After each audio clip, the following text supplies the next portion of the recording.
dengan Allah itu nomor satu itu syukur. Syukur itu di atas takwa. Di Quran itu ada fattaqullaha la'allakum tashkurun. Jadi takwa itu supaya ke derajat syukur.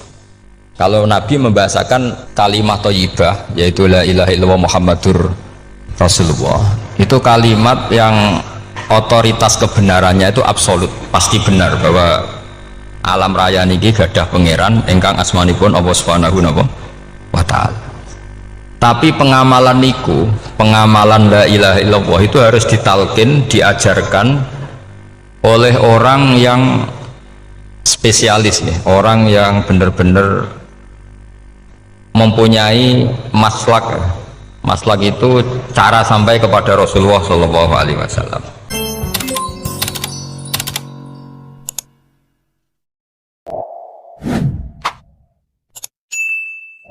Bismillahirrahmanirrahim. Alhamdulillahirabbil alamin. Wassalatu wassalamu ala asyrafil mursalin sayyidina Muhammadin wa ala alihi washabbihi ajmain. Amma ba'du. Dengan Allah itu nomor satu itu syukur.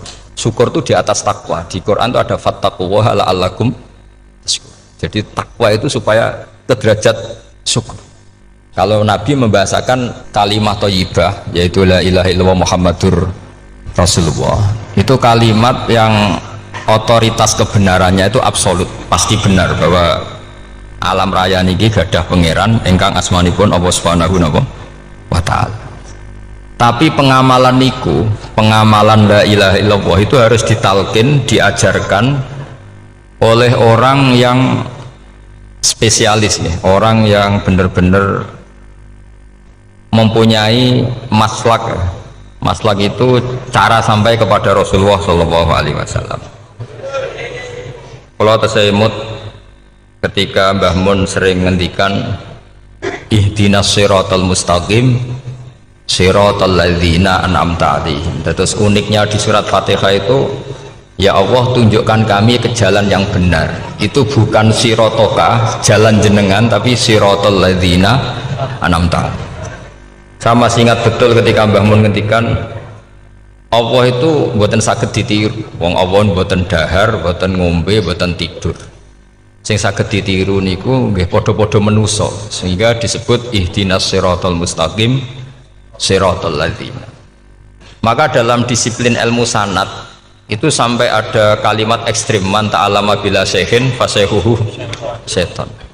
Itu tidak main-main ya.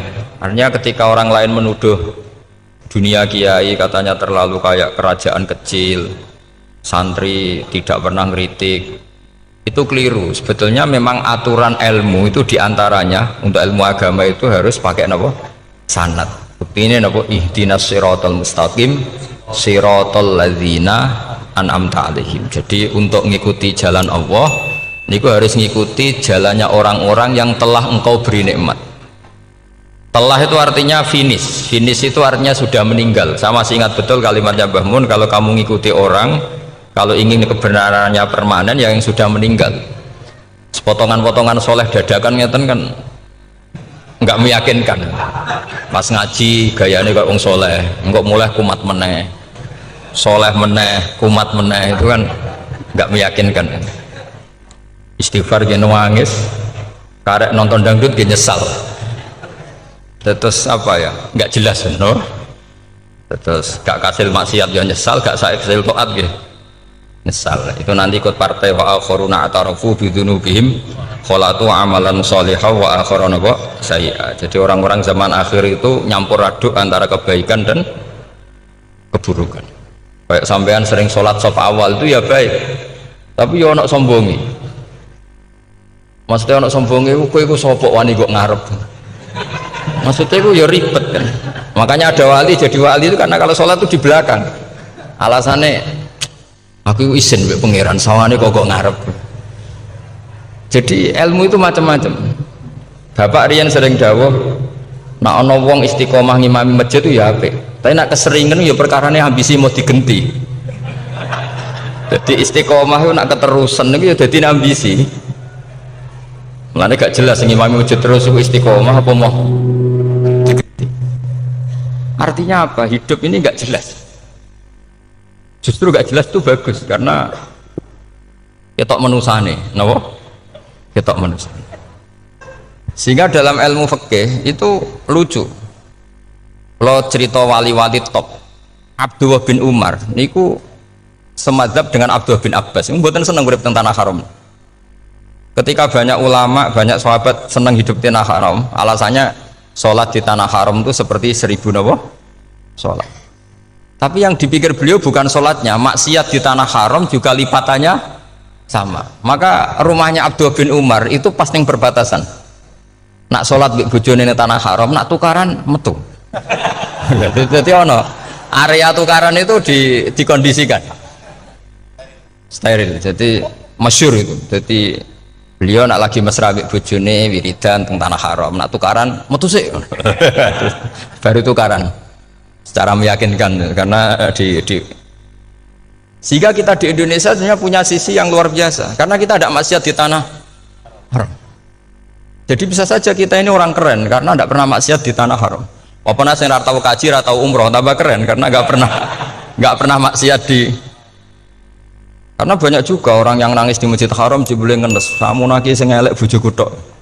Roh wong Turki wayu, wong Pakistan wayu. Bareng roh bojone elek wireng pesek. Terus nangis, ya Allah, sakmu naki sing elek kok bojoku tok. Nah, berhubung wayah haji dikira itu religius, napa? Akhirnya sing wedok gak terima, sakmu naki ganteng kabeh sing elek kowe tok. Makanya di haji itu pangeran nyindir faman faradha fihinnal hajja fala rafatha wala fusuqa wala jidala fil hajj. Itu pakai fi ku ing dalem. Jadi potensi maksiat kalau kaji itu fi. Justru pas haji itu pas potensi maksiat. Wong tenggene matof niku nggon tawaf niku. Wis masyaallah wong ayu ki pirang-pirang, wong ganteng ki pirang-pirang. Terus mari geger, mergo rebutan ngambung hajar macam-macam. Jadi pulau suwon ijtihad, dia napa ijtihad itu harus kita dengar. Jadi di antara mazhabnya ulama termasuk Abdullah bin Abbas itu nempat di Taif. Taif itu dari Mekah 3 jam. Alasannya nggak ingin kalau terjadi apa-apa di tanah napa haram. Kita tahu Ibnu Abbas itu mengalami konflik politik dengan Abdullah bin Zubair. Itu ekstrim betul konflik berdua beliau. Akhirnya beliau milih di tanah haram. Wis tukaran-tukaran lah nak raneng tanah. Maksudnya geremeng, buat tukaran bacaan geremeng lah, geremeng sidik nara ning Masjid Haram. Artinya jangan kira orang di Indonesia terus ndak hebat, ya hebat punya sisi nggak maksiat di tanah haram. Ya misalnya sholat kok ngarep nang Masjid Haram, jebule sholatnya ya Allah sini wong. Wis kok ngarep ben paling afdol, jebule paling keliru coba. Mulai takbir yo keliru plus seudon. Haji Indonesia nu nak sofa walu niate rada elek. Sudah sih mau coba bismillah tau ora tau tak gua ngarep gitu. Menurut kalau yang kesekian kali ditanya gitu. Jadi niate gua ngarep gua pengen ngetes sudah sih mau coba bismillah tau ora. Lha ngapain gua ape salat atau ape seudon. Bantah-bantah. Aku krungu dhewe tau gua ngarep pancen ra maca. Sing gak guri ora maca tapi lonton ora caku gua ngarep ya kepen krungu nyatane ora. Jadi gak ngarep. Terus kedua niate iku balapan ngambung Hajar Aswad. Jadi sholatnya gak ngarep. Sekali salam langsung melayu ngambung Hajar Aswad. Iku niat tapi niat elek roh. Tapi tidak semua yang di sofa walu niatnya baik. Tapi niat tidak baik itu kadang baik. Itu saking apiane pangeran. Kalau kenangan cerita dari Mbah Mun yang paling saya kenang itu gini. Dulu wono santri nakal. Ya jadi ora dulu tok saiki luwih akeh. Tapi sawangannya cerita kan kudu dulu karena sejarah itu syaratnya harus diomongkan dulu. Jadi aku rada kecewa mbek sejarah itu dulu ono santri nakal. Saiki luwih akeh. Niku kepengen nginceng ninge mergo ning wayu. Niku dhisik jarang ning sepeda motor ngalor ngidul ning Pasar Bangilan jarang. Dadi nek kepengen roh iku kudu dadi bakul banyu. Terus bakul banyu karena satu-satunya cara roh wong ayu kudu dadi bakul banyu. Nyamar. Banyu ngisine ning jero jeding. Ya kadang ya roninge rajil bapan macam-macam. Kiai ini wali tenan, bukan wali debutan, bukan wali senior, namun wali betul. Nah, sama saya jadi wali kan terus rono kuota wali, segelem ragilem jumlahnya supaya tetap ada terus diangkat nanti mawon wali. Ini bertahun-tahun. Kiai ini ngerti, seneng, mergo digratisi, dikai rego murah. Kiai ini ngerti, nah iku niate elek. Suatu saat gak ada perkembangan. Santri ini mulai geremeng karena nggak direspon, diceluk bagi ini. pentok anakku. Nggih Yai. Kowe salat ning Masjid Haram saf awal 40 dina jamaah mbok saf awal. Nggih Yai. Kok bar tak rabekno anakku. Nggih. Seneng salat. Hari pertama ya demi dapat istri, hari kedua terus. Suwe-suwe ku ku nyaman. Betapa nikmatnya sujud, nikmati rukuk terus nyaman. Saking nyamannya itu berkebutuhan sholat di saf awal. Bukan karena cewek tadi. Bareng hari ke-40 diparani mbek kiai ini. Aja mulai tak rabekno. Loh. Mboten saged, Mbah. Jare nek wis salat 40 dina tak rabek. Oh, mboten salat diterima untuk cawe tok. Mboten. Mboten. Ngenyak uang salat diterima dijoli. Jadi orang nggak bener itu kadang ya jadi bener. Jadi wali kadang daftarnya lewat bakul banyu, terus kadang rodok delok wedok sithik-sithik, tapi nak pangeran ngangkat kira kurang coro. Jadi wali can ini. Akhirnya kiai ini sing nangis. Cung gelem le cok kamu pede mantu wong. Iki gak gelem-gelem tenan. Ngenyak uang salat diterima dijoli. Wah, itu luar biasa. Terus malah ini ngaji ya, terus ngaji talqinul fikri bahwa pada akhirnya sing paling dhuwur teng hadhihi dar la ilaha illallah. Nah, saya punya cara untuk sampean supaya la ilaha illallahnya itu sah dan meyakinkan. Nah, cara hakim itu sah dan kitab yang sering dibaca Mbah Mun diantaranya untuk kalimat itu kitab Zadul Ma'ad. Iku nak nerangno la ilaha illallah niku luar biasa. Itu kitab kesayangannya Sayyid Abdul Al-Haddad. Beliau ngendikan di antara kitab kesukaan beliau selain Ihya itu kitab Zadul Ma'ad. Itu beliau kalau ngendikan bihadihi ya, maksudnya bihadil kalimah ussisatis samawati wal ardu. Jadi langit bumi dibikin.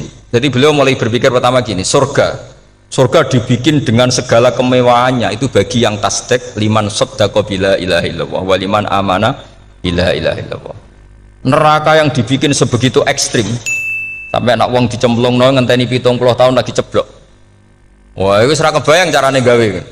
Entakno bego kan itu. Jadi barang nak diceblok ning neraka itu ceblok edok ngisor ngenteni pinten?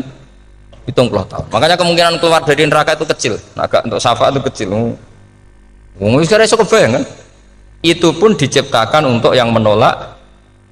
Jadi surga dibikinnya lihadil kalimah, neraka dibikin juga lihadil kalimah. Jadi hadil kalimah itu mizan, ini ukuran yang nerima masuk surga, yang menolak masuk neraka.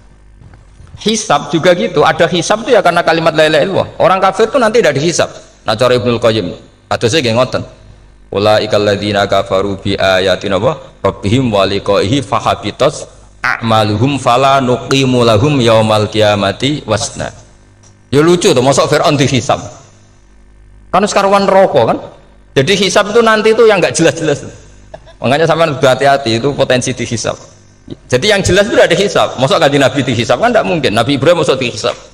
Fir'aun masuk karena yang jelas surganya tidak dihisab, yang jelas nerakanya juga nggak dihisab. Tapi nak sing pengajian yo teko, dangdutan yo teko lah ini yang ini yang itu. Ya itu hisab itu. Dulu biskop ya bayar, mlebu masjid ya bayar. Cuma ada biskop 10.000, nak ning masjid 2.000. Itu ya hisab itu nanti.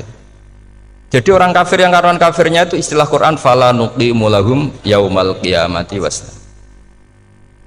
Nah, artinya ada hisab juga tolak ukurnya la ilaha illallah. Terus wa bihadil kalimah bu isatir rasul. Karena kalimat ini rasul diutus untuk melatih la ilaha illallah. Jadi kalimat ini luar biasa. Tapi setelah jadi tahlil terus yang mau coba ngantuk terus jumlahnya kakean kan terus akhirnya gak sakral.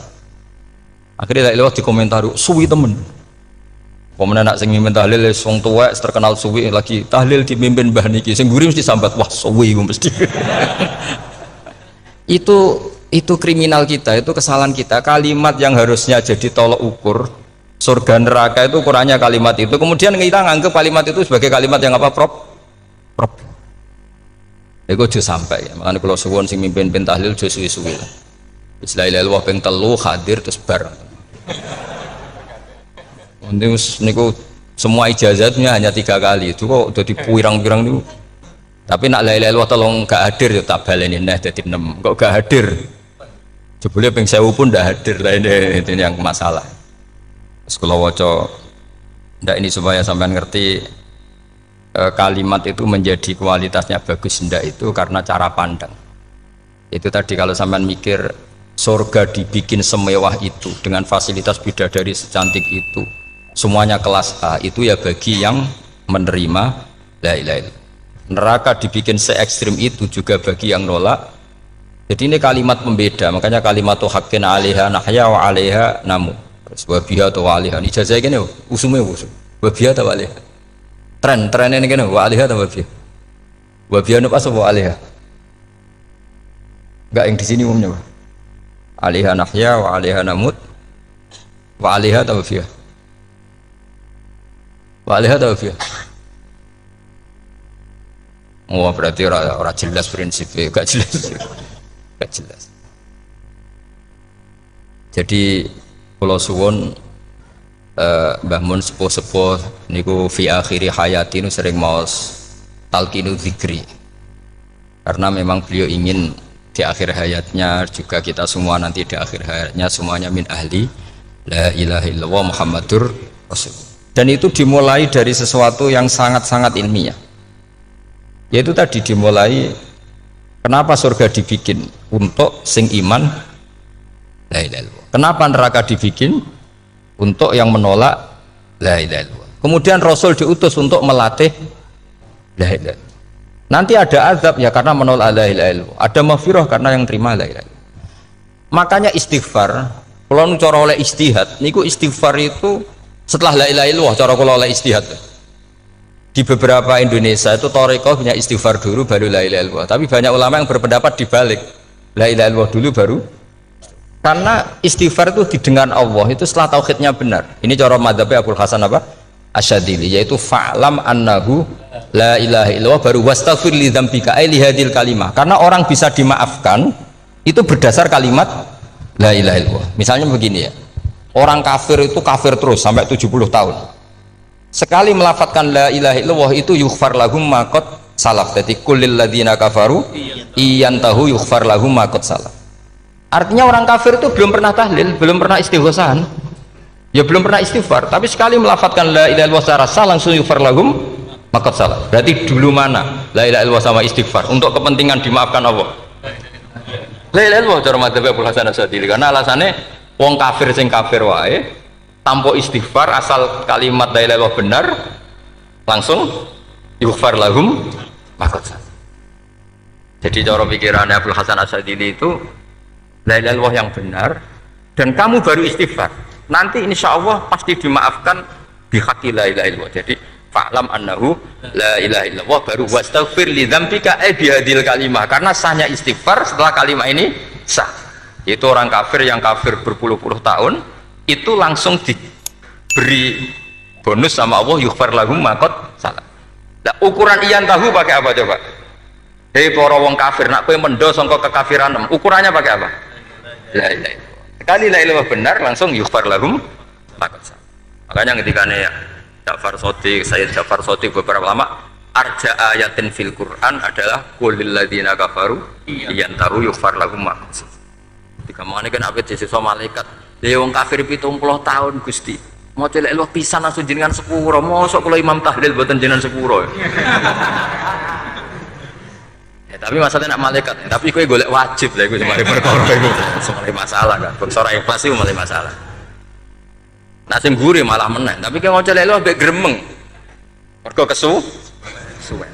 Lah nak kesuwen wong gremeng sing dosa sing tahlil apa sing gremeng? Sing tahlil ya melok dosa mergo kesuwen, sing gremeng dosa wong kalimat thayyibah kok digremengi. Nah, terus sing ngundang yang melok dosa pisan ribet kan? Ya ora ono fikih ngono ya ora ono. Maksudnya kalau cerita daripada rawan dosa ya mendingan la ilaha illallah sing ora grem. Carane piye? Sing mimpin ya sing fasih sing cepet. Yen insyaallah. Oh teng desa kula anggere muni tahlil ben Gus bakso nang kabeh, mesti cepet. Jamin mesti cepet. Kula ya sering ngomong, aku cepet lah luwih mati sing suwi. Mergo suwi mari dosa gremeng ya perkara. Lah kiai-kiai kan do sungkan mek kula. Nah tengah adat masyarakat kan nggak sampai Gus sampai anak kiai kan sungkan tadi kiai-kiai sing tua-tua akhirnya melok cepet. Dan ini harus diilmoni. Saya ulang lagi ya. Sebetulnya dalam Thariqah Syadziliyah itu la ilaha illallah dulu baru istighfar. Alasannya apa? Sihhatul istighfar itu ba'da sihhati la ilaha illallah. Jadi dia bawa nggih qulil ladzina kafaru iyantahu yughfar lahum ma qad salaf. Saiki intiha anil kufri, berhenti kekafiran dengan kalimat apa? La ilaha illallah. Itu langsung yughfar lahum ma qad salaf. Dan Allah ngendikan fa'alam annahu la ilaha illallah baru wastaghfir lidzam. Ai bihadil kalim.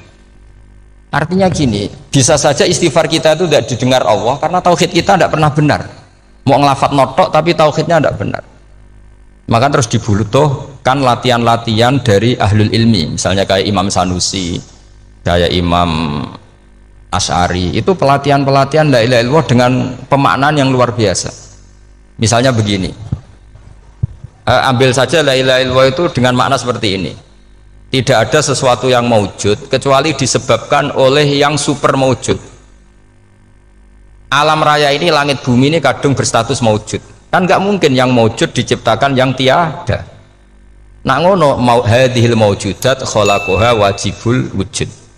Lah wajibul wujud ini yang bernama Allah Subhanahu wa ta'ala. Maka kualitas Anda iman tuh lebih tinggi. Selama ini kan enggak. Orang no pangeran kecuali Allah. Terus Allah itu yang siapa? Ya Allah yang siapa itu harus kamu berani mensifati. Allah belum pernah menceritakan dirinya di Quran kecuali beliau dia mensifati zatnya. Saya adalah sing khalaqas samawati wal arda misalnya. Saya adalah zat yang begini. Karena itu dengan cara itu bisa dikenali. Ya, dengan cara itu bisa dikenali. Makanya Allah itu harus kita kenali, yaitu lewat ma'rifatullah. Ibadah tertinggi adalah ma'rifatullah. Ya caranya ma'rifat tadi dimulai. Gak mungkin alam raya ini kemudian diciptakan oleh al-adam, sesuatu yang tidak ada. Pasti yang namanya maujudat diciptakan yang maujud. Karena maujud ini maujud pencipta harus super. Lah super itu bahasa Arabnya wajibul wujud. Karena pencipta harus awal. Gak mungkin Fir'aun itu Tuhan lahirnya di bumi, berarti dulu buminya ketimbang Fir'aunnya. Tuhan-Tuhan yang lain juga begitu, masa dulu buminya ketimbang Tuhannya. Makanya Allah pasti Tuhan betul karena bersifat awal, bersifat qadim. Nah kalau kamu mulai latihan gitu, iman kamu itu bil bayyinah. Dan syaratnya iman yang benar adalah bil bayyinah. Bayyinah itu jelas welo-welo. Makanya semua nabi memaklumatkan diri, qul inni ala bayyinatim mir rabbi lam yakunil ladzina kafaru min ahlil kitab wal musyrikin munfakina hatta ta'tiyahumul bayyinah. Jadi kamu harus punya otoritatif kebenaran sing sampai welo-welo itu layak balus syakka wal irtiyab, sudah agak bisa ragu lagi. Nah saya khawatir kalau kita sudah tidak ngaji seperti ini, la ilaha illallah itu mau rutinitas. Pemenang nak kasiat ribet mana kan? Nak diwaca 1000 kasiat ini, nak diwaca 2000 kasiat, wah itu ngawur lagi. Saya itu kemarin ketemu banyak orang pintar lah di Jogja. Itu saya cerita, mereka tanya saya, Gus kenapa engkau jarang berdoa? Saya bilang saya itu sering berdoa, cuma mungkin Anda tidak tahu kata saya. Doa itu syaratnya harus setelah sihhatil iman, imannya itu benar. Dulu ketika Gerwani itu kampanye komunis itu gitu, anak-anak kecil disuruh memejamkan mata, ayo kamu minta permen sama Tuhan. Ternyata nggak dapat permen, suruh memejamkan mata lagi, coba minta sama bu guru, terus dikasih apa? Permen. Oh berarti yang ada bu guru bukan Tuhan. Artinya apa? Kalau umat Islam ini Islam ini kamu jual dengan doa, kemudian doa dipakai tolok ukur Islam bener apa enggak, habis kamu. Banyak orang ingin jadi Kapolri, jadi gubernur, jadi apa, ngundang orang-orang kondungo. Terus nyangoni akeh gak mandi, mesti dihujat deh. Dan sing donga yang ngerti nak ramandi, potongan wong seneng duit itu kan insya Allah ramandi lah kan kira-kira gitu. Jadi korbannya itu Islam kalau terus menerus doa yang dipakai apa? Transaksi. Maka doa itu nomor 2 atau 3, nomor 1 itu ya iman tadi, ma'rifatullah itu nomor 1. Bukan doa, karena kalau doa dijadikan nomor 1 takutnya itu dipakai ukuran. Makanya ketika orang kafir minta sama Nabi, minta itu ya bahasa Arabnya doa. Untuk mengubah Mekah jadi begini, untuk mengubah Mekah jadi makmur, jadi ada sungainya, roh. Nabi gak mau. Padahal Nabi kalau doa pasti mustajab apa enggak? Tapi andikan itu diturutin, maka ukuran iman selalu pakai doa. Dan itu bahaya jangka panjang, karena Nabi pirsa pengganti beliau-beliau kamu-kamu yang nanti doanya tidak mandi, itu bahaya, itu tidak prospek cara hitung-hitungan. Iya nak zaman Nabi donga mesti mati. Nah, ketika era sampean dia nak kiai tenan Pak, kalau donga ana sugih, nak ora sugih kira kiai kan ribet. Mungkin dhewe kiai ora sugih kan ribet kan. Maka kita sebagai ulama itu punya hitung-hitungan. Nah, beda dengan pakai ma'rifatullah. Misalnya begini, ini contoh paling gampang. Orang kafir itu dulu mengukur kebenaran Muhammad, mereka tentu manggilnya Muhammad. Muhammad, kalau kamu mengklaim bahwa orang mati bisa hidup lagi, coba mbah-mbah kamu yang sudah mati bangunkan. Kalau bisa berarti kamu benar, kalau ndak ya ndak.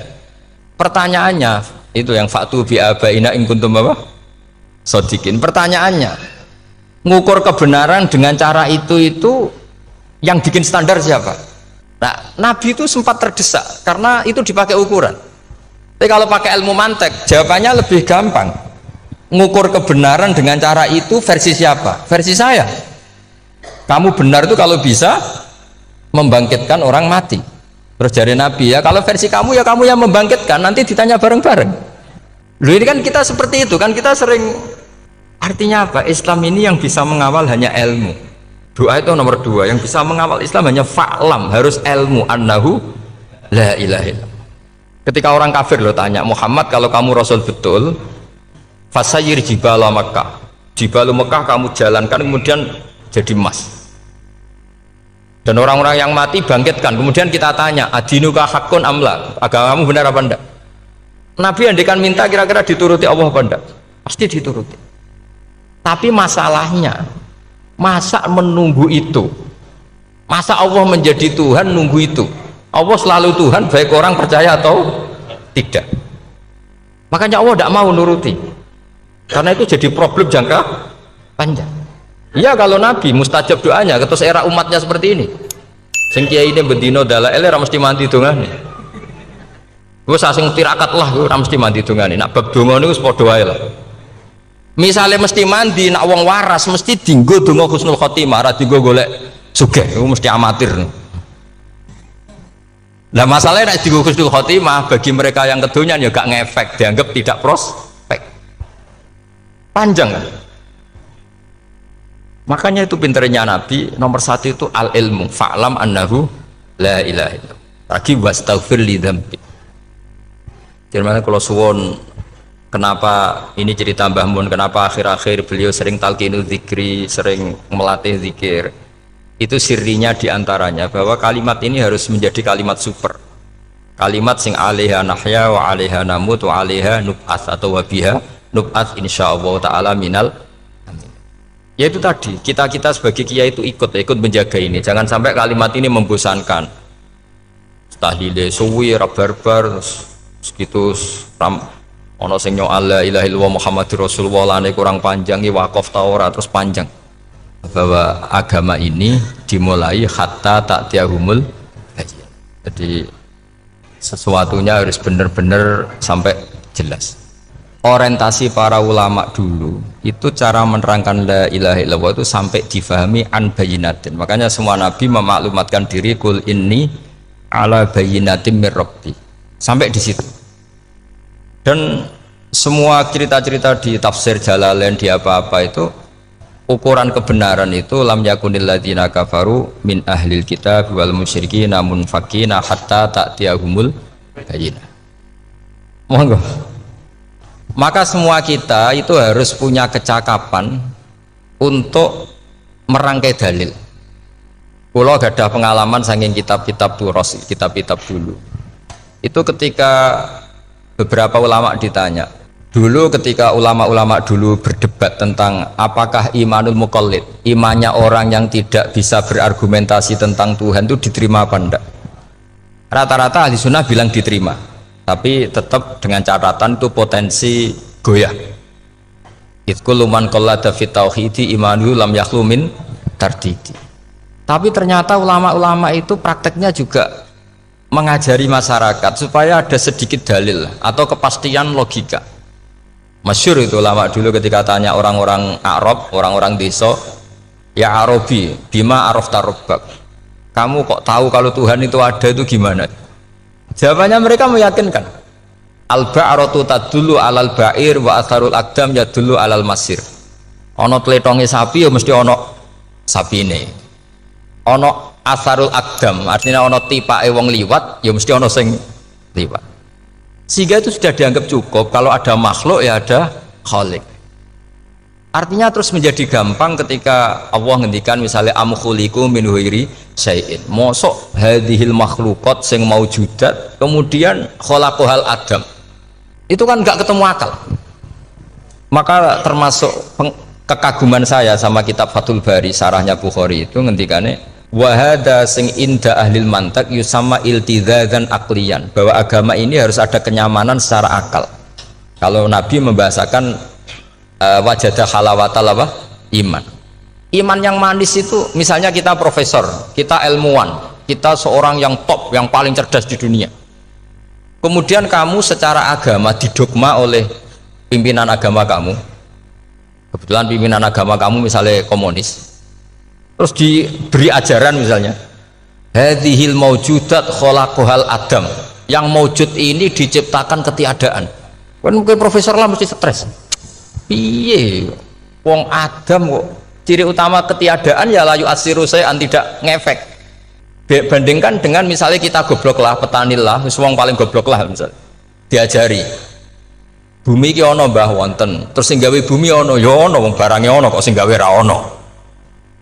Lebih gampang. Lah itu cara Fathul Bari hadaddin itu mudah sekali, sahlah qoriba. Kalau dalam baca Said Abdul Al-Haddad itu hadil kalimah sahlah qoriba. Salah qoriba itu enak difahami karena ya sudahlah, kalau hadil maujudat ya khalaqahal maujud. Berhubung maujud ini maujud khaliq ya wajibul wujud, kira-kira maujud super lah atau kausa prima atau apa. Jadi segampang itu lama menerangkan tauhid. Nah khawatir saya kalau penjelasan seperti ini sudah hilang terus mau wong takok kasihate nak maca sakmene paket ngene, nak sakmene paket ngene. Lah anak ramadi terus mental. Jute la ilaha illallah ya ngobos. Nah ini kan jadi tersangka. Makanya saya tadi bilang, saya berkali-kali saya belajar tauhid, belajar ilmu mantek, itu kepentingan saya hanya satu, supaya orang familiar dengan logika la ilaha illallah. Itu tadi mulai yang pelatihan kelas ringan, yaitu tadi al-ba'ratu tadullu alal ba'ir wa atharul aqdam yadullu alal masir, sampai pelatihan yang agak berat, tapi sebenarnya tidak berat-berat banget. Karena tadi am khuliqu min ghairi syai'in, masa kalian semua yang sebegini hebat maujudat kemudian kamu disebabkan oleh sesuatu yang tiada. Iku mbok sampean profesor lah iku ora iso logika, wong barang ra ono kok nyebabno. Al-aqdam ya dulu alal masir. Jadi ono teledong ya mesti ono sapine. Ono tipak tracaane tak kaki ya berarti ono sing barli liwat. Artinya hadil alam ini atharun min athari qudratu. Sekolah suwun, kalau mau maca sanad talqinu dzikri dari Mbah Mun, dan saya berharap kita ini saling menopang. Makanya saya Gus Yofur itu sering belajar mantek sampai belajar usul fikih, karena nggak bisa kita tanpa ditopang ilmu-ilmu seperti itu, nggak bisa, karena banyak khurafat, banyak syubhat. Termasuk penumpang paling gampang adalah Anda berislam secara senang, secara ceria, supaya tidak kepikiran nyuwun sewu pindah agama atau pindah ke yang macam-macam. Makanya diantara rumusnya Islam itu rodi itu billahi robba. Rodi itu puas. Sampai cari di kamus, ridho itu puas, marem. Ojo mbok maca di pangeran Allah pah-pah. Makanya kalau berharap jenengan jangan sering berdoa, nanti gampang kecewa. Karena potensi tidak mandinya lebih tinggi gitu loh. Jadi pokoknya seneng pangeran. Pangeran ku sapa sing gawe langit bumi, sing ngekek oksigen ora usah bayar. Sing aku elek lah ya payu rabi. Nyifati pangeran sing wis terjadi. Ora usah bayangno. Wah aku jaluk jadi bupati ora jaluk suke ribet. Lu keluar kecelok wong alim mboten nate nyifat donga nemen-nemen. Sing wis kliwat e. Ngaku yo wong narukan nyatane payu rabi. Umume wong di mobil kuwi di mobil. Umume wong bingung ya sering melok bingung. Sudahlah sudah. Lho kok sampean kok ora top ya coba. Wong melarat sekolah ya ora tamat, yo tetep oleh menghirup napa oksigen. Presiden seneng dadi presiden, kowe ngopi untuk utangan ya wis semeneng. Semula ra diusir bojo ya wis seneng. Sebenarnya seneng itu gampang. Mbok yo nyifati pangeran sing wis gampang-gampang lah kayak di Quran itu nyifati Allah itu soal alhamdulillah alladzi atamani wa saqoni aku melarat lah nyatane kelar mangan. Ya sudah yang gampang-gampang. Lah sampean ndak kakian donga ben sugih. Kula bolak-balik cerita kula nanti dilani wong elek. Rayu elek sowan kula. Kula kenangan terbaik saya dadi kiai gini. Gus kula dongakno dadi sugih. Tenane, Mbak? Nggih, tak critakno. Nak bojomu iku sugih. Sing pertama ditoto apa? Omah Gus ya, omah ditoto. Sesuai mobil ditoto Alfa. Terakhir sing dievaluasi ku sampeyan. Omah wis apik, mobil wis apik, sing elek apa? Bojo mesti sampean kena evaluasi. Iku wis mesti ya. Akhirnya Srasito. Jadi kula nu nate bully tiyang terbaik lah. Kenangan saya terbaik jadi kiai ini gini ku. Akhirnya iya Gus. Kan enggak mungkin omah suwapi, mobil suwapi. Coba yang kamu evaluasi apa tuh? Mulai artinya sudah lah, tidak usah kepengen itu dikurangi lah. Hubungan kita dengan Allah itu mensifati itu insya Allah pasti lebih indah. Ya misalnya kita Islam ya alhamdulillahilladzi hadana li hadza ma kunna linahtadiya laula. Sudah, tapi sekali sampean mikir sak rewangi Islam yo mesti mlebu swarga. Oh mesti kena was-wase setan tak jamin. Sak rewangi salat yo mesti swarga. Tapi nak sampean alhamdulillahilladzi ja'alana minas sajidin wasyakirin aman. Maka alhamdulillah itu kalimat paling keren. Makanya da'wahum fiha subhanakallahumma wa tahiyyatuhum fiha salam wa akhiru da'wahum alhamdulillahirabbil alamin. Jadi pokoke ngoten. Sore pura usah kakek jaluk. Karena potensi ndak mandi itu tinggi. Sampean ndak kutub, ndak ahdal, ndak abdal, ndak apa saja. Wis donga wis umume wong-wong lah. Dunia hasanah fil akhirati hasanah wa qina adzabannar. Hasanah wa bi artine pokoke hasanah. Pokoke hasanah fil akhirati ya hasanah. Senara iso hasanah ya rabi itu jenenge hasanah pokoke sementing. Karena kula niku pengalaman dadi kiai, anggere wong kok kakean donga mesti kakean ngeluh. Ya karena potensinya ndak mandi. Jajal sampean ndonga apa jajal? Selama ini kan njuk mapan yo ora tau mapan. Njuk sugih yo rakus, wis diparingi cara pangeran wis maringi jebule sampean ingin lebih. Makanya saya mohon sekali, jadi hubungan dengan Allah itu nomor satu itu syukur. Syukur itu di atas takwa. Di Quran itu ada fattaqullaha la'allakum tashkurun. Jadi takwa itu supaya ke derajat syukur. Karena tadilah cobalah dilatih. Saya pernah ngecek orang yang sekarang dugem menikmati maksiat dengan orang yang takwa mensyukuri tidak maksiat, itu nikmatnya itu masih tinggi nikmatnya orang yang syukur karena berhasil meninggalkan maksiat. Makanya kamu yang syukur bengi-bengi seradi duit ning kamar wudu bariku ngelamun jujuk esok yes alhamdulillah gak maksiat. Kira usah bayangno terus tahajud qiyamul lail iku para habaib para ulama itu kira ramakome lah seperti itu. Terus ramakome tangi turu seradan tempiring itu alhamdulillah sing gampang-gampang ya. Dan itu memang ajarannya Nabi. Jadi Nabi itu kalau bikin ajaran itu orang sing asbaha aminan fi sirbi sesuatu mu'afan fi badani indahu kutu yaumi faka'an nama khizat lahu dunya bi hadafiriha. Jadi Nabi bayangkan mirip man asbaha aminan fi sirbi ngontrak ya ora diusir sing di omah, kumpul mertua ya ora diusir mertua, kumpul bojo ra diusir bojo, aminan fi sirbis, mu'afan fi jasadis, urip nak guyu do banter wis bengak-bengok. Indahu kutu yaumi dina iku iso mangan. Iku fakaan nama khizat lahu dunya bi khadafiri. Anggap ae kowe itu sak donya. Lha wong paling sugih gawe kolam renang paling 100 meter persegi. Kowe ndelok laut renang sak kapoke. Pokoke urip sing gampang itu. Kok senengane repot to? Senengane repot. Pokoknya kalau aku pengen itu jenengan syukur lah. Pokoknya lho gimana ini pokoknya ini kampanye syukur lah. Pokoknya karena tadi coba yang biasa dungo-dungo itu dikurangi lah. Syukurnya dulu yang lho sampean tak arani. Doa yang mandi itu dimulai apa? Asana Allah. Tinggi mana doa dengan syukur? Syukur. Nabi itu kalau berdoa itu nyifati Allah panjang sekali. Alhamdulillah hamdan katsiran terus wa hamdan wa fi ni'amahu wa yukafi mazida ya rabbana lakal hamdu kama yanbaghi li jalali wajhika azimi sultanik la nuhsi sana'an 'alaika anta kama athnai ta'ala nafsik antal muqaddim wa antal muakhir. Wus panjang. Sampean kan gak muqaddimah suwidi dongane sing tuh wis gak dia 13 wis kalau kan sering mau ikhya itu kalau muji pangeran itu sampai lupa Imam Ghazali saking panjangnya sama dulu donga-dongane Nabi itu kalau muji Allah itu panjang sekali dongane sidik nak jenengan mukadimah alhamdulillah rabbil alamin nabi angob pas donga ya Allah ya Rabbana temenan blas gak dia 3 itu.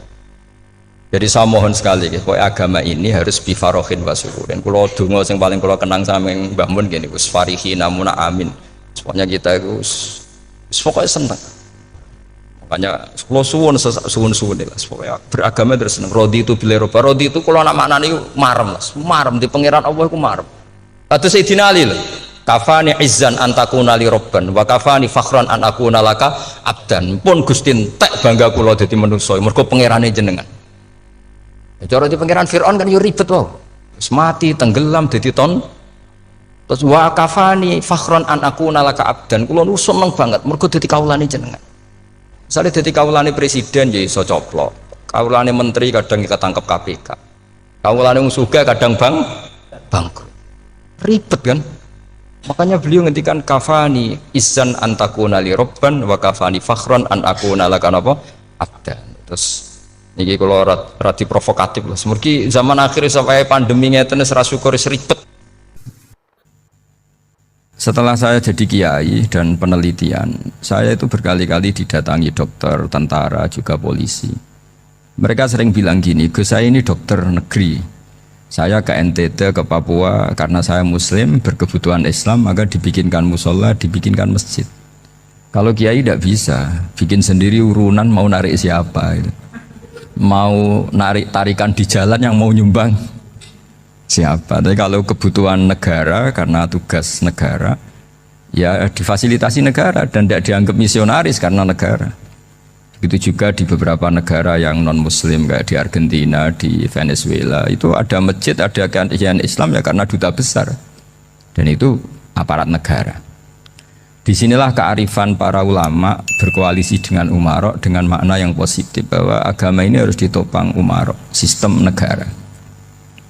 Tentu di situ ada tentara, ada polisi, ada macam-macam. Kita sebagai kiai juga nggak berdaya di depan para bandar narkoba apa-apa kalau nggak ada BNN. Kita mau apa dengan korupsi kalau tidak ada KPK? Sehingga kearifan para guru-guru kita mulai Mbah Maimun, bapak saya sendiri, NU, Muhammadiyah, semua ormas-ormas Islam itu pasti maulah kerjasama karena kita siapa ya? Kalau tidak kerjasama. Dan di antara pesan Rasulullah SAW adalah yaduwahi ma'al jamaah. Jadi apa ya, kebersamaan itu sudah berkah. Fa inna yadawahi ma'al jamaah. Jadi berkah. Lalu kenapa saya kalau ngaji bawa kitab? Ini agak sebetulnya itu lazim. Lazim itu suatu yang harus. Tapi karena kelamaan mubalek itu tidak pakai kitab. Seakan-akan bawa kitab itu yang aneh. Sebenarnya aneh mereka. Karena begini logika simpelnya ya. Umat Nabi ini berhak dapat apa coba? Berhak dapat warisan yang paling luhur, paling hebat, paling jernih. Apa itu Quran dan hadis? Pertanyaannya, siapa yang paling punya hak otoritatif untuk menerangkan Quran hadis? Ulama.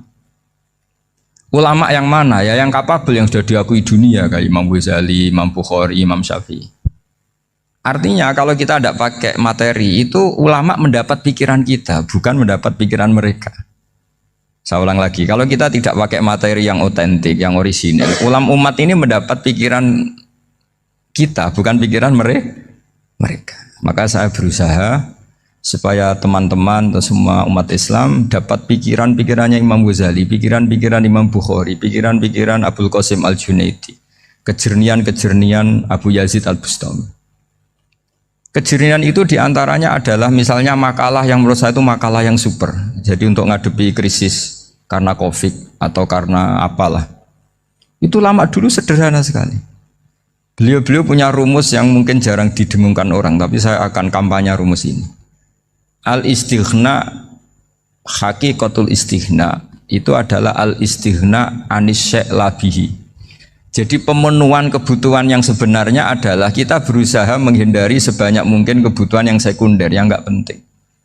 Bukan memenuhi semua yang kita inginkan. Jadi misalnya begini ya, kalau kita lapar, itu keinginan kita itu makan enak apa asal makan? Tentu jawabannya asal makan yang sehat. Tapi kalau nuruti nafsu kita, makannya yang enak, teman makan ya enak, terus di warung yang favorit. Ini kan satu kebodohan. Kenapa untuk makan saja butuh definisi sekian banyak? Yang kita harus kecewa, warung favoritnya bisa sudah tutup, atau kita ke sana harus macet, ribet. Yang benar-benar arif dan bijaksana itu adalah al-istighna anisya. Sesuatu yang tidak mendesak itu jangan jadikan kebutuhan. Sehingga kalau kita puasa misalnya, semua makanan itu enak karena kita sangat lapar. Sehingga Abul Qasim Al-Junaidi ketika ditanya, ma'idamu to'am, lauk makanan itu apa? Jawabannya lucu, alju, lapar. Kalau kamu lapar ya semuanya enak. Ini sudah mulai hilang. Kita bilang makan enak itu ya sate, ya gulai, ya pizza yang kita senang. Akhirnya apa? Untuk nikmati nikmatnya Allah itu kita jadi ribet. Apalagi yang orang-orang fasik harus ditemani perempuan yang tidak halal misalnya, atau harus ada ajudan, ribet. Nah pertanyaannya, orang yang ribet sama yang nggak ribet itu pinter mana? Pinter yang nggak ribet. Nah ini kearifan-kearifan yang mulai hilang. Lalu siapa yang bisa mewarisi itu? Ya ulama. Jadi ulama itu cara berpikir sebenarnya simple. Makanya mereka sering kalau tahajud itu, di antara makalah Sayyidina Ali paling terkenal dan yang menjadikan beliau punya derajat yang luar biasa, itu adalah kafani izzan antakuna li robban wa kafani fakhron an akuna laka abdan. Ya Allah, saya ini sudah begitu mulia, begitu terhormat dan sangat-sangat terhormat karena yang menjadi Tuhan itu Engkau. Jadi rumus pertama itu karena menjadi Tuhan itu Engkau. Hanya Tuhan yang abadi, Tuhan yang pertama, artinya Tuhan yang al-awwal. Coba ya Allah, kalau saya ini punya Tuhan Fir'aun, punya Tuhan mati jadi tontonan lagi, itu kerennya di mana coba? Andaikan kita punya Tuhan Fir'aun, atau punya Tuhan yang asal-usulnya manusia, apapun hebatnya manusia itu, kita punya Tuhan manusia itu. Tuhan yang lapar, yang kalau nggak makan mungkin pingsan, mungkin bisa kena COVID, nanti Tuhannya diisolasi, kayak apa? Makanya ketika Tuhan Allah menyindir ketuhanan selain Allah itu, Allah hanya menyindir dengan kalimat sederhana, karena yakulanit to'am, yang kamu tuhankan itu masih makan. Artinya kalau nggak makan ya lemes. Jadi lama-lama ada orang gini, alhamdulillah tadi Tuhan mampir ke saya, kelihatannya lapar, setelah tak kasih makan sehat lagi. Susah nggak punya Tuhan yang seperti itu. Beda dengan Tuhan kita, Tuhan yang nggak butuh makan, nggak butuh minum, al-qayyum, zat yang berdiri sendiri tanpa butuh yang lain, al-awwal. Sebelum ada langit bumi sudah ada Tuhan kita yaitu Allah. Bandingkan dengan Tuhan-Tuhan yang dipertuhan yang lain, yang adanya setelah bumi, misalnya Fir'aun dan sebagainya. Sehingga Sayyidina Ali pertama jadi kebanggaan apa? Kafani izzan antakuna li robban. Saya ini keren betul karena punya Tuhan yaitu Engkau. Tuhan yang lahul asmaul husna, Tuhan yang semuanya punya kebaikan, punya keabadian, punya keagungan. Terus wa kafani fakhron an akuna laka abdan, dan saya bangga sekali karena saya menjadi hambamu. Kalau saya jadi hambanya Pak Rektor ribet kan, sudah tak hormati ternyata nanti tidak rektor, ya kan ribet kan.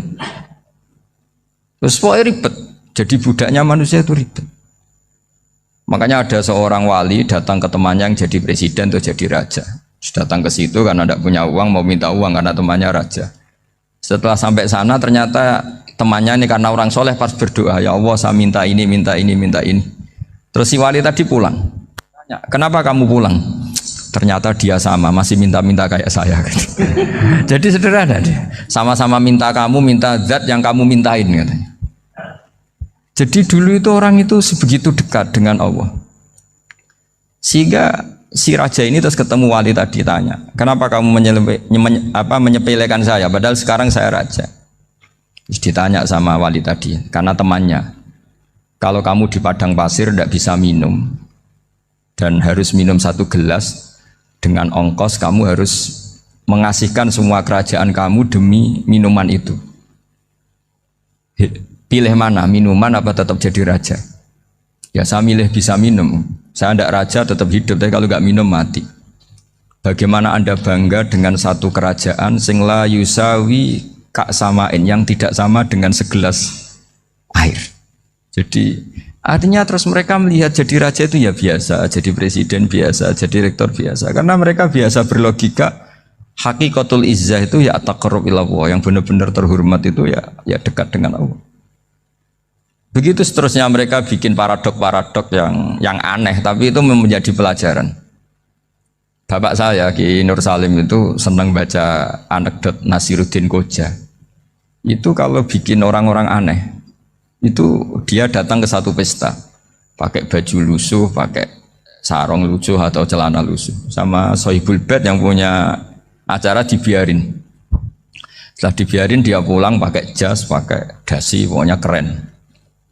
Dihormatin, pakai alpat, pokoknya dihormatin. Silahkan. Pas dia disuruh minum, minumannya itu disokkan saja ke sakunya. Jas, kamu harus minum yang banyak, karena kamu yang dihormati, bukan saya. Terus makanannya semuanya diletakkan di saku, ada yang apa, ayo kamu makan yang banyak. Alpatnya juga gitu, dikasih sate apa, ayo kamu makan yang banyak. Mereka tidak melihat saya, melihat kamu. Wah, akhirnya orang satu pesta itu istighfar semua, berarti kita ini salah. Terus dia pidato, kenapa kamu uang gitu? Tadi saya datang, orangnya sama. Gara-gara beda pakaian, penghormatannya beda. Berarti yang berhak dapat makanan ini jasa ya, bukan saya. Betapa naifnya kita sebagai orang. Ternyata kita masih hormat sesuatu yang seperti itu, yang atribut lah. Jadi orang-orang sufi itu orang yang bisa menertawakan dunia. Akhirnya ya, pertama dia dianggap orang gila, masa jas dikasih makan, dikasih minum. Tapi secara fikih dia benar, haram dia makan. Karena pas dia datang dibiarin, setelah pakai jas dikasih makan. Berarti hakikat yang dapat rezeki siapa? Jasnya apa orangnya? Jasnya apa orangnya? Jasnya. Jadi itu orang-orang sufi, kearifan orang-orang dulu itu bisa ngelola hal-hal yang keseharian menjadi luar biasa. Ada seorang wali melihat istrinya makan satu piring, anaknya makan satu piring. Ditanya, kalian kenyang? Wah, kenyang sekali. Melihat anaknya minum kopi satu cingkir, senang. Kalian senang sekali. Wah, kalau senang dengan hal-hal yang murah bisa, ngapain harus senang dengan hal-hal yang mewah? Bodoh sekali saya. Sehingga terus mereka bisa qanaah. Qanaah itu ya hidup itu simpel, sederhana. Jadi tentu saya tidak akan ngomong yang muluk-muluk, selain itu tidak bidang saya juga apa ya. Kita ini butuh obat di kondisi Covid seperti ini, butuh kesederhanaan, butuh apa ya? Istighna tadi, kita harus istighna billah an ghairillah. Jadi sudah cukup bahwa Allah ini segalanya. Sehingga tadi saya dengarin himnenya Unisula, yang paling saya kagum adalah dimulai dengan kalimat-kalimat thayyibah. Di antara tugas suci Nabi Ibrahim dan semua nabi adalah wa ja'alaha kalimatam baqiyatan fi aqibi. Nabi Ibrahim itu nabi yang diberi gelar Allah. Dia adalah nabi yang menjadikan kalimat tauhid itu kalimat yang abadi. Fi akibih, di anak turunnya, di semua generasinya, baik anak turun karena gen maupun karena pembinaan, karena pendidikan. Ini penting sekali saya utarakan karena apa? Satu kehidupan itu sebenarnya digerakkan oleh kata-kata, oleh moto kalau oleh bahasa modern. Sehingga banyak ulama mengatakan al-ibarat kutun li'ailatil mustami'in, bahwa redaksi atau moto atau pegangan hidup itu penggerak kehidupan. Sehingga sebetulnya manusia itu digerakkan oleh kalimah-kalimah itu, oleh moto-moto itu, oleh prinsip-prinsip hidup itu. Misalnya orang Palestina itu tiap hari ke pasar gitu. Mereka ke laut itu. Ditanya, kenapa tidak takut tembak Israel? Jawabannya lucu. Kena tembak ya mati, enggak makan ya mati. Enggak kerja ya mati. Ya sudah, sama-sama mati ya mendingan aktivitas normal. Tapi saya tidak menyarankan itu untuk melawan COVID. Ini cerita saja nanti. Kamu jangan provokator itu. Karena ini wilayah sensitif. Jadi banyak orang yang poligami, kalau ditanya alasannya gitu, istri satu ya cerewet, dua ya cerewet, mendingan 4 katanya. Ya banyak ya gitu. Tapi ada yang kebalikan, istri satu cerewet saja hampir jantungan, apalagi 4, tinggal matinya kan gitu. Itu semua yang menggerakkan itu kalimat. Kalimat itu satu pegangan. Banyak orang loh yang nggak ingin jadi rektor tuh banyak loh Pak Bejo. Jangan kira semua dosen ingin jadi rektor. Melihat rektor sibuk rapat mempertahankan reputasi Unisula terus sering pegang kepala. Ngapain repot-repot? Jadi tukang sapu aja dapat gaji, ngopi, rokokan, selesai. Bodoh amat jadi rektor, mikir orang banyak. Banyak loh orang yang nggak ingin jadi presiden tuh banyak. Karena ngopi nyaman, nggak ada yang ganggu. Mau tidur sampai jam 9 siang juga gak ada yang ganggu. Sehingga mereka melihat pegawai negeri itu gak keren, orang kok diatur jam, disiplin. Itu memang cara Allah membagi rahmat. Mau kamu apakan coba? Cara syukurnya dia seperti itu. Bapak saya dulu tuh sering ngajarin saya, diajak jalan-jalan pagi-pagi. Melihat orang ngopi, makan uduk itu bapak seneng. Kok enak jadi wong awam. Ngene esuk-esuk nyemak bocah kesel kabeh kono enak ngopi rokokan. Bapak kadang iri sama orang awam itu iri. Sudah gitu berharap masuk surga kan enak sudah gitu. Tahu-tahu mati, tidak tahu ke surga apa ke neraka ya tidak tahu. Jadi nah orang dulu itu orang yang bisa mensederhanakan dunia. Sehingga ya sudah cara bahagia. Makanya saya alhamdulillah saya ini kerjasama sama UII sama beberapa kampus. Memang amdan itu sengaja. Kampus itu ya punya sistem yang nggak bisa mewakili sistem kiai. Kiai juga punya sistem yang nggak terwakili oleh kampus juga sebaliknya saling melengkapi. Saya sering ketemu rektor UI, rektor kampus-kampus Islam. Mereka cerita, Gus pendidikan pondok harusnya dimodernkan gini-gini. Saya bilang, kalau pondok modern kayak kampus itu nanti saya ketemu Allah nggak bisa jawab. Kenapa Gus? Saya beri contoh gini. Kalau misalnya perempuan perawan lah atau apa saja namanya perempuan mau tanya tentang menstruasi atau haid, kalau semuanya sistem kampus dia harus kuliah dulu, registrasi dulu, kuliah dulu, bayar dulu, dan dapat jawabannya nunggu mata kuliah pas itu. Bandingkan kalau sistem pondok, saya tuh sering ke pasar sama anak saya dicegat sama ibu-ibu.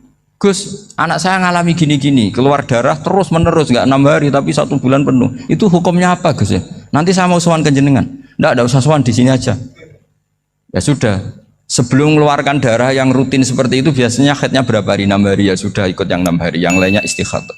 Ngoten tok Gus, ya udah ya. Begitu terus di masalah udhiyah Pak. Ya coba kalau semuanya pakai sistem kampus, daftar dulu, bayar dulu.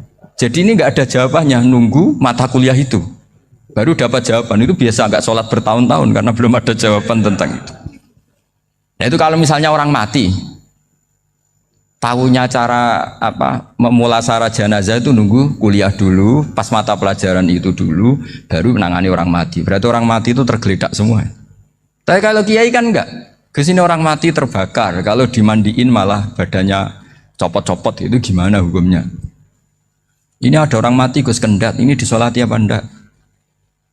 Ada orang mati apa itu oplosan ya, itu disolati enggak? So sering ditanya gitu. Gak usah registrasi Pak Rektor, gak usah registrasi, gak usah daftar, gak usah seminar. Makanya kalau orang kampus wani kiai itu ya kualat tenan itu, karena ini yang on time ya. Tapi pondok seperti saya ya ikrar seikrar-ikrarnya pentingnya kampus karena melatih efisiensi waktu, disiplin, tata kelola manajemen sehingga kita ya hormat. Tapi tadi kita harus saling melengkapi sehingga saya tunjukkan ke publik bahwa saya hormat sekali sama polisi, sama tentara. Coba kita bisa apa ngadepi bandar narkoba kalau enggak polisi? Bisa apa coba menjaga NKRI kalau enggak tentara? Begitu juga ya sudahlah kita memang fa inna yadallahi ma'al jamaah, kita berkah itu kalau bersama-sama, tidak bisa kita sendiri. Nah lalu orang kayak saya itu ya beberapa kali sebetulnya saya itu ditawanin jadi doktor honoris causa apa. Kekhawatiran saya satu Pak Bejo, takut pas nggak punya uang itu dokter gak di duit kan gak pantas gitu. Jadi repot gitu, daripada beban lah sudah lah nggak usah dokter. Jadi kalau nggak punya uang ya pantas, terus kalau ngebis ya pantas. Suatu saat kalau mati nggak ada yang hadir ya pantas, nggak dokter gitu. Kalau sudah dokter kok masuk neraka,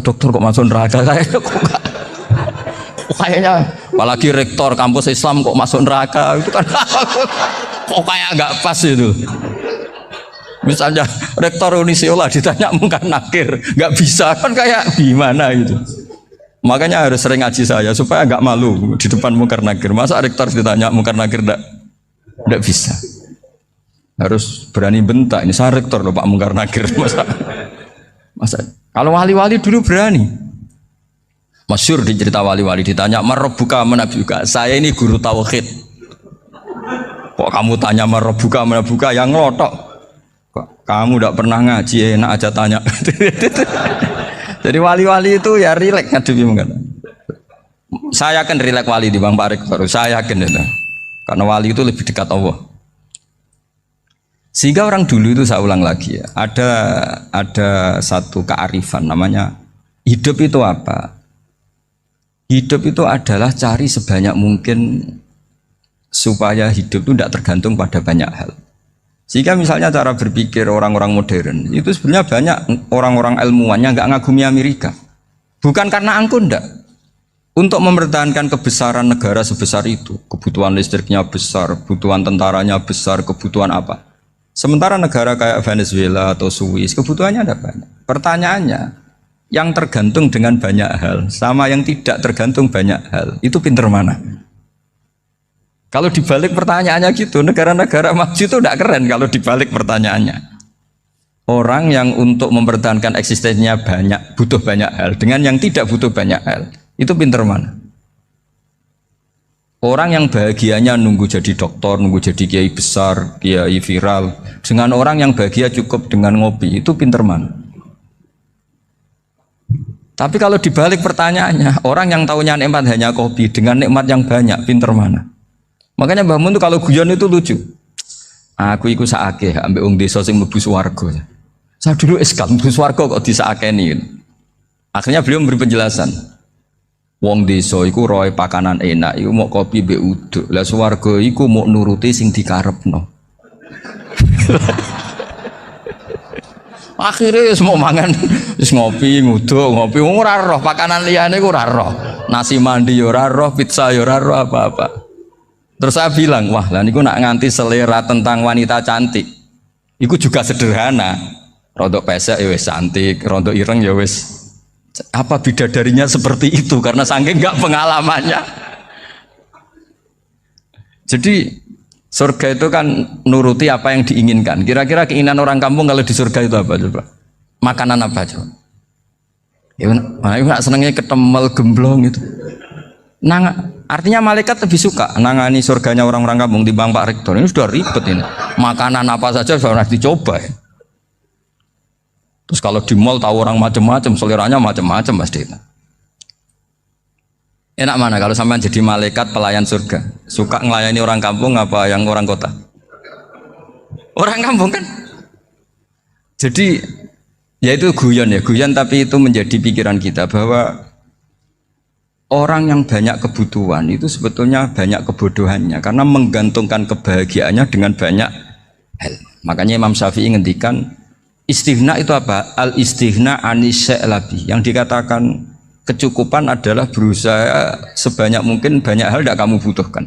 Bukan memenuhi semua kebutuhan kamu karena nafsu kamu ini tidak ada batasnya gitu. Kalau kamu penuhin nggak akan selesai. Itu ada perempuan yang kurang cantik itu minta doa saya, Gus doain suami saya kaya, terus tak guyonin, terus nggak minta. Kalau suami kamu kaya, yang pertama dirubah itu apa? Rumah Gus, supaya rumah saya bagus. Kedua apa? Mobil, supaya mobil saya bagus. Nanti yang dievaluasi itu kamu. Mobil bagus, Alphard, rumah mewah, istrinya kamu pasti itu dievaluasi. Langsung nggak usah sudah gini aja kan. Jadi pertama yang dievaluasi itu kaya itu coba kalau suami kaya itu yang dievaluasi pertama rumah ya, rumah ganti. Setelah itu apa? Mobil. Kira-kira berikutnya akhirnya harus bagus nggak jadi. Nabi Ibrahim itu pernah minta umur panjang. Keren umur panjang. Sama Allah nggak dijawab. Datang orang tua gitu mertamu ke Nabi Ibrahim. Terus disuguhi dikasih kurma. Apa itu? Kok kurma apa? Anggur yang sudah matang sekali. Sudah dimakan. Setelah dimakan meler keluar lagi. Dimakan lagi meler lagi. Terus Nabi Ibrahim masuk lagi ke kamar. Ya Allah doanya tak cancel. Nanti kalau saya tua kayak itu. Jadi Allah itu nggak jawab langsung tapi ngirimkan itu. Akhirnya ya Allah nggak jadi. Nanti takut itu. Saya pernah ngalami jadi kiai tadi, ada ibu-ibu ya kurang ya nggak pati cantik lah. Suaminya tuh miskin sekali. Minta doa saya supaya kaya. Bareng tak kasih pertimbangan itu udah nggak usah nggak jadi. Jadi itu kearifan. Tapi kearifan ini harus kita tanamkan. Saya nggak bisa membayangkan Indonesia yang besar ini, andai kan tidak ada qanaah, nerimo ing pantum. Coba sekarang ada Covid. Andai kan Indonesia tuh kayak Perancis. Saya beberapa kali punya tamu orang yang hidup lama di Perancis, bahkan dapat istri orang Perancis. Itu dulu nggak begitu mencintai Indonesia. Tapi setelah di Perancis 2 tahun, wah Indonesia hebat. Di Perancis tuh kata dia kalau cerita, semua kebutuhan masyarakat itu dibebankan ke negara. Apa saja minta negara, apa saja nyoal negara. Sementara Indonesia, coba kalau Indonesia mengalami seperti ini kok tidak ada qanaah rimo ing pantum, bisa kios Indonesia. Orang miskin nyalahkan negara, kelaparan nyalahkan negara, apa saja. Tapi barokahnya dididik kiai, jogeman nyalahno wong liya. Urip pun romo ing pandum, diame. Sampai gak ngerti kalau Covid. Banyak tuh orang-orang kampung itu, orang lugu-lugu itu. Mbah niki saking Covid, salam ning Covid, muga-muga umure panjang. Dikira Covid itu nama orang yang ahli sosial itu. Mbah niki dana saking Covid. Matur nuwun sampekno salamku, muga-muga umur panjang. Bingung kan yang nganterin ini. Ini gimana yang mau menjelaskan? Memang nggak paham, ribet kan. Tapi saya pastikan bahwa dengan keadaan seperti ini kita bahagia, kita stabil, itu jelas barokahnya kalimat tadi, moto tadi atau pegangan hidup tadi. Makanya disebut al-ibarat qutun li'ailatil mustami'in, bahwa redaksi atau kata-kata atau pegangan atau filosofi hidup, apalah namanya itu adalah penyemangat.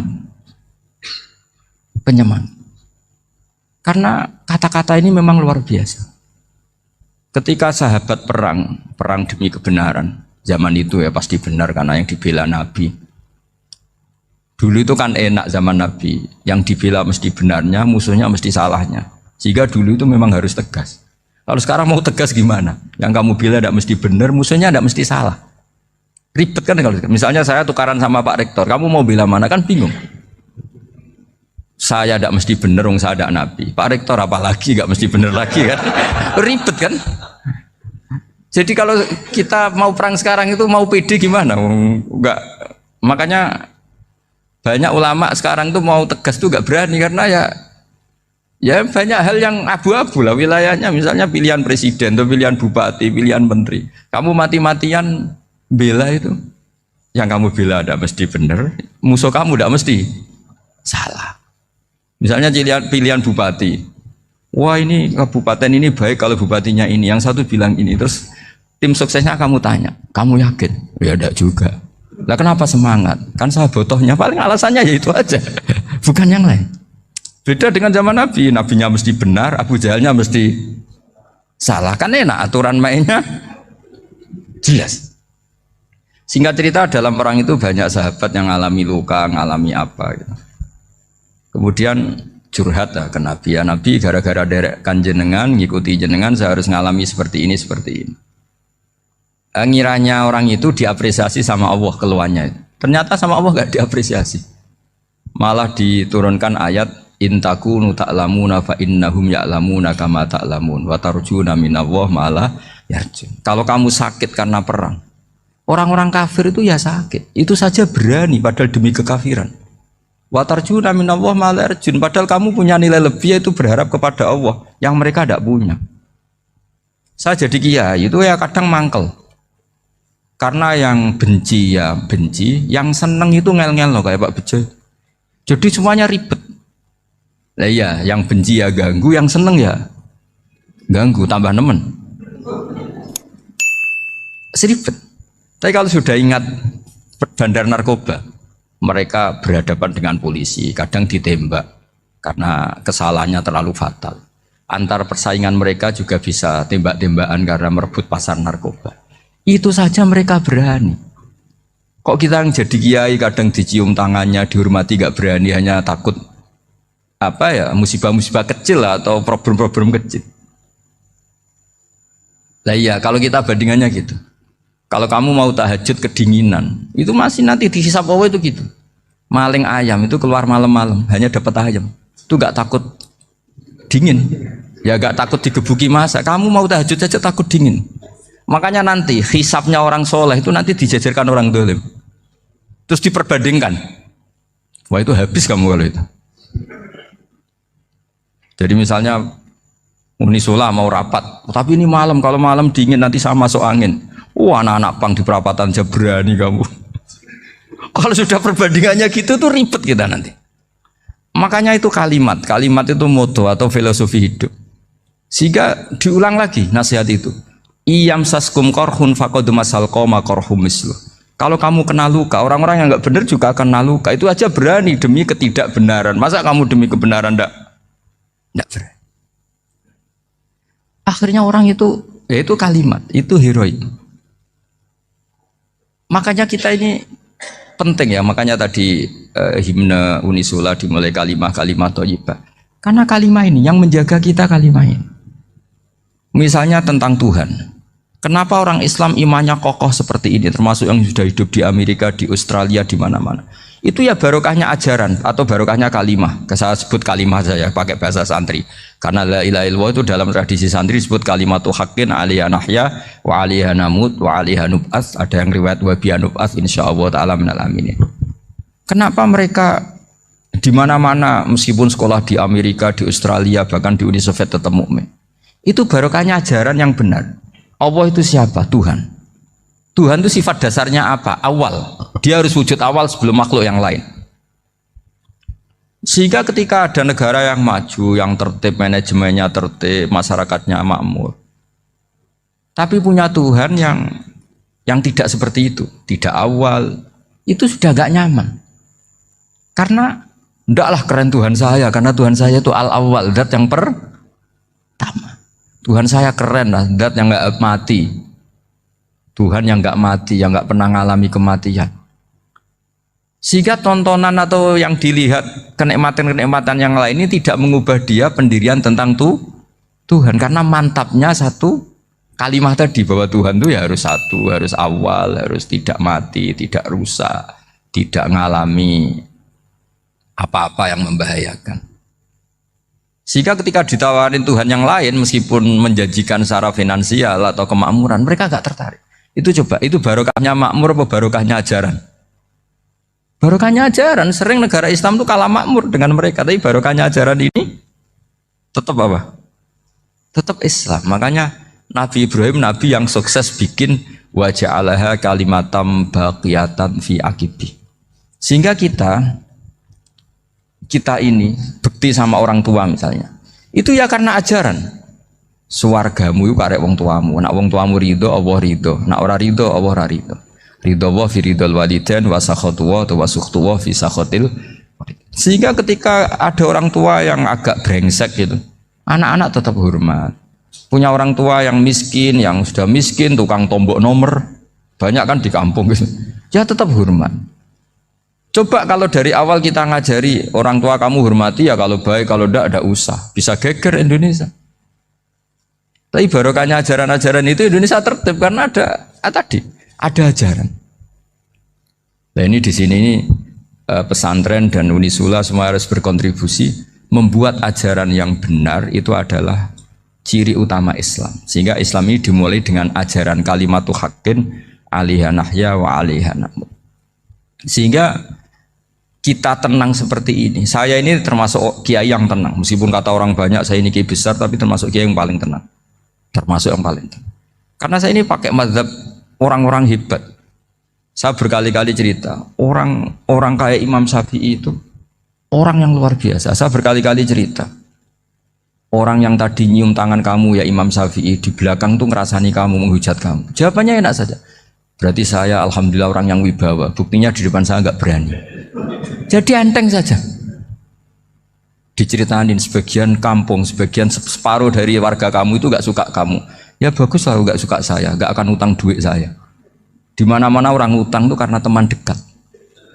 Kalau nggak seneng pasti minimal nggak utang, nggak pinjam mobil, nggak pinjam apa. Berkah mana yang seneng sama yang gede? Jadi dianggap enteng saja. Semua yang dialamin dianggap enteng saja. Misalnya punya istri pemarah, ya baguslah marahin suami. Kalau marahin tonggo malah ribet. Jadi kamu harus terima kasih kalau dimarahin istri. Baguslah marahin saya mah, kalau marahin tonggo ribet.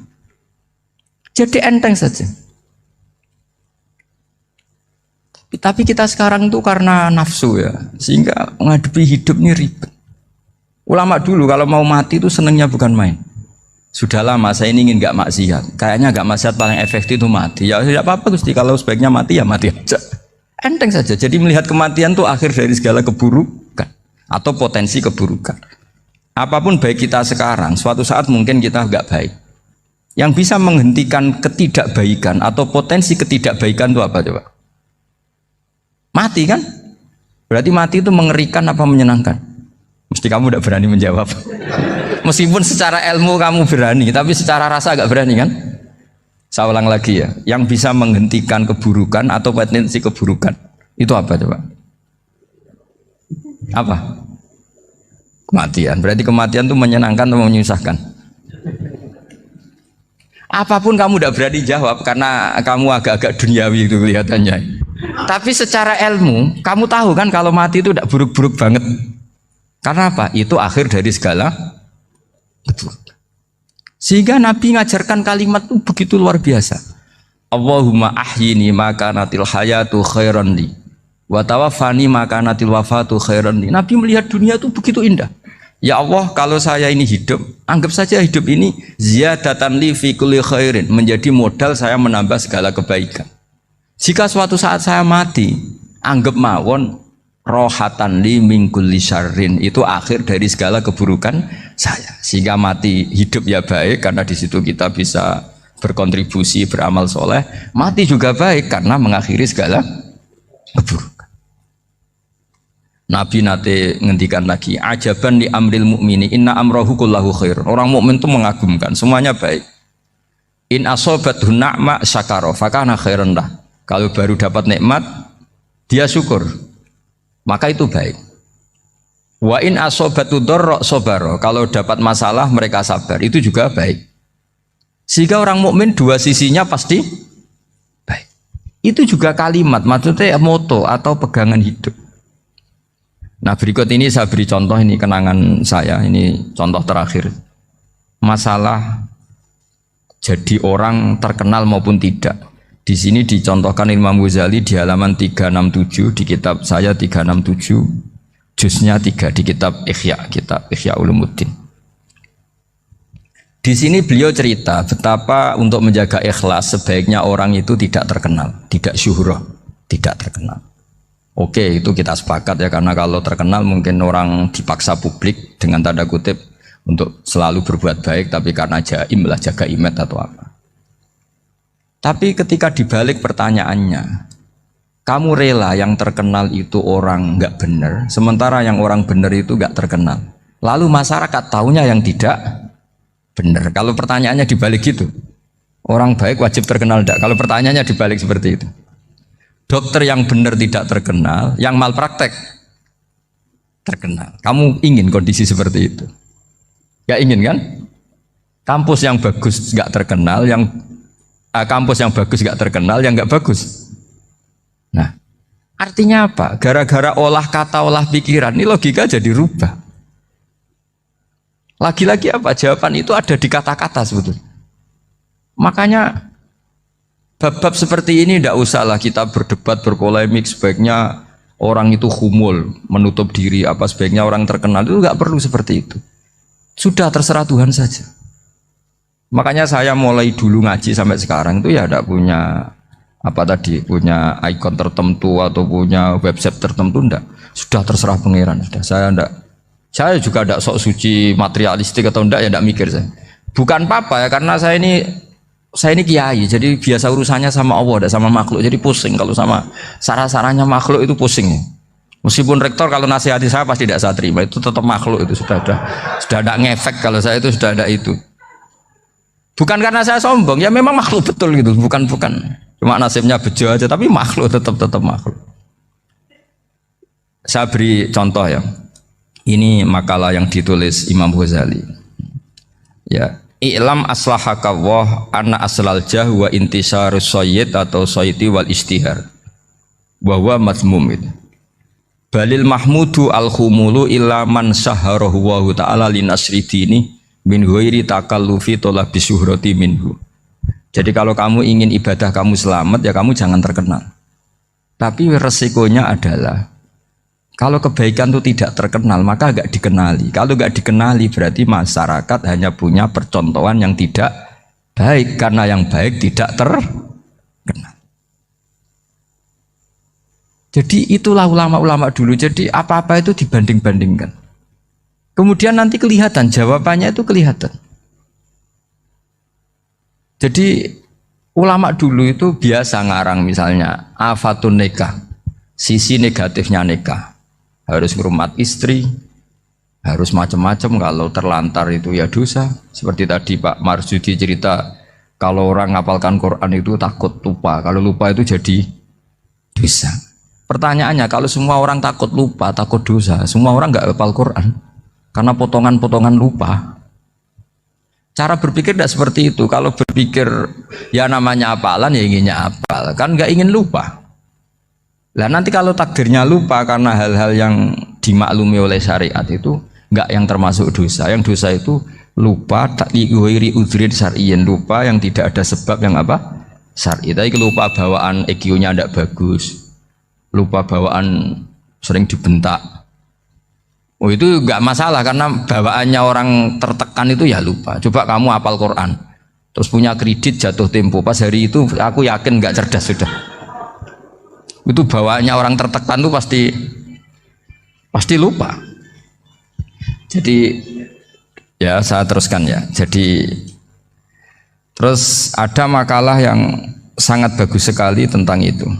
Saya baca ya. Wa yadullu ala dzalika anna Allah azza wa jalla amaral anbiya'a bi idharil amali lil iktida wa khassahum bi mansibin nubuwah. Wa la yajuzu ayyudhanna bihim annahum khurrimu afdhalal amalen. Jadi orang yang terlalu mendewa-dewakan khumul itu menutup diri. Oke, itu baik karena dengan khumul, dengan menutup diri Anda tidak riya, Anda tidak pamer. Tapi kata Imam Ghazali, kamu juga harus ingat di antara syaratnya Nabi itu harus mengumumkan kalau beliau itu seorang Nabi. Harus memaklumatkan kalau beliau seorang Nabi supaya bisa diikuti. Caranya sholat harus diumumkan sehingga Nabi itu mengatakan harus jamaah. Karena dengan cara jamaah itu bisa shollu kama ra'aitumuni usolli. Coba kalau Nabi sholatnya nggak diperlihatkan, kamu harus sholat yang benar. Caranya gimana ya Rasulullah? Itu rahasia. Bingung nggak kira-kira? Bingung nggak?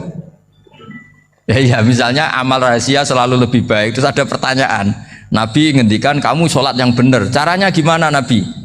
Ya itu rahasia. Terus gimana coba? Tapi Nabi ngendikan apa? Shollu kama ra'aitumuni usolli. Ya sudah, kamu sholat niru saya sholat. Berarti Nabi sholatnya diperlihatkan apa disembunyikan? Diperlihatkan. Jadi begitu juga saya berkali-kali bilang, orang tahu kalau itu bidan ya berdasar tulisan itu bidan. Tahu kalau itu dokter gigi ya itu dokter gigi. Jangan sampai gara-gara tidak ada tulisan mau beli alat bangunan di dokter gigi, mau periksa gigi di toko bangunan. Gara-gara apa? Nggak ada maklumat. Nah, di sini ulama-ulama selalu memaklumatkan dirinya. Termasuk Imam Ghazali ketika ngarang kitab dinamai Ihya Ulumuddin, bahwa kitab ini bisa menghidupkan ilmu-ilmu agama yang mulai hilang. Begitu seterusnya. Jadi ini ngaji ya, jadi orang itu harus ngerti, jadi jangan nuruti emosi sendiri atau logika sendiri bahwa saya suka humul, ya monggo, agama Islam menyediakan sarana itu. Uzlah itu ya punya sisi kebaikannya sendiri. Tapi syuhrah terkenal asal tidak nuruti nafsu juga punya sisi kebaikannya sendiri. Setidaknya umat ini punya satu master kebaikan yang mudah diakses. Tapi tadi saya ulang lagi, jangan karena hadun nafsi, jangan karena kepentingan pribadi. Makanya di sini disebutkan wa yadullu ala dzalika ay ala syuhrah anna wa ta'ala amarul anbiya bi idharil amal lil iktida. Allah selalu memerintahkan para nabi kalau ngamal kebaikan ya harus dimunculkan supaya bisa Yaitu tadi kita tidak bisa bayangkan kan kalau misalnya Nabi menyuruh kamu harus sholat yang benar, kemudian sholatnya Nabi sembunyi. Lalu ditanya, Nabi saya niru siapa? Wah itu rahasia, kamu nggak boleh lihat sholat saya, saat takut tidak ikhlas. Ribet kan? Sehingga jamaah itu statusnya tetap harus. Nah bedanya harus ini ulama berpendapat harus yang apa? Fardu kifayah. Tapi fardu itu maknanya harus. Tapi bukan berarti kalau nggak jamaah sholatnya nggak sah, nggak. Tetap tapi statusnya jamaah tetap apa? Harus. Nah barokahnya harus ini orang yang baru sholat, sholatnya langsung benar karena ada yang diikutin. Coba kalau mantan dukun baru sholat terus sholat sendiri, itu mesti mirip mantra ya. Karena dia tidak ada master percontohannya. Tapi barokahnya ada master, orang paling bodoh pun kalau sholat ya benar, karena standar ada komandonya, ada imamnya. Sehingga Imam Ahmad malah berpikir keras, syarat sahnya sholat itu harus jamaah. Cara pikirannya Imam Ahmad keras sekali beliau. Jika kalau orang sholat sendiri kok ada orang lain yang maunya berjamaah harus bayar, orang itu harus bayar demi sahnya sholat. Itu madzhabnya Imam Ahmad. Tapi kalau madzhab Syafi'i hanya mengatakan itu fardu kifayah, yang kalau satu komunitas gak mau melakukan semuanya apa? Dosa. Ya jadi ini sebelum sesi ringan tanya jawab, hanya 2 saja tanyanya, nggak boleh banyak-banyak, nanti nggak pulang-pulang saya. Jadi tak baca lagi biar dapat berkahnya Imam Ghazali. Wa qala qaumun asirru afdalu minal alaniyati. Terus kata sebagian ulama al alaniyah itu afdal minas sirri. Terus diperbandingkan baik yang mana amal dipertontonkan sama ndak. Terus kata Imam Ghazali, kalau orang itu bisa jaga tidak riya, maka sebaiknya dipertontonkan karena kebaikan harus yang muncul, bukan yang tidak baik yang muncul. Makanya ketika memaklumatkan diri sebagai ingin jadi generasi khairah ummah, itu kalau diterjemah itu kan wow, khairah ummah, umat terbaik. Itu kan kayak agak angkuh. Tapi nggak apa-apa, itu nggak apa-apa. Masa kita kampanye siap degradasi moral kan ya lucu kan. Masa jualan gitu kan ya lucu. Kita memang ingin mengkhidmati ummah, berbakti dengan umat, membantu supaya jadi generasi khairah ummah. Tidak apa-apa dimaklumatkan supaya dengan itu umat punya sarana. Oh kalau ingin jadi khairah ummah kuliah di sini. Jangan lalu enggak gitu. Ya sama kita dokter, maklumatkan saja dokter gigi, dokter kandungan, dokter bedah. Sehingga orang kalau mau bedah ya jangan ke dokter kandungan. Jadi barokahnya maklumat ya. Jadi saya mohon sekali ini, saya sendiri sebetulnya orang yang enggak siap terkenal sebetulnya, tapi ya sudah terserah Allah saja. Kalau itu cara Allah menyebar kebaikan, ya monggo. Pokoknya kita tawakal saja sama Allah Subhanahu wa Ta'ala. Assalamualaikum warahmatullahi wabarakatuh.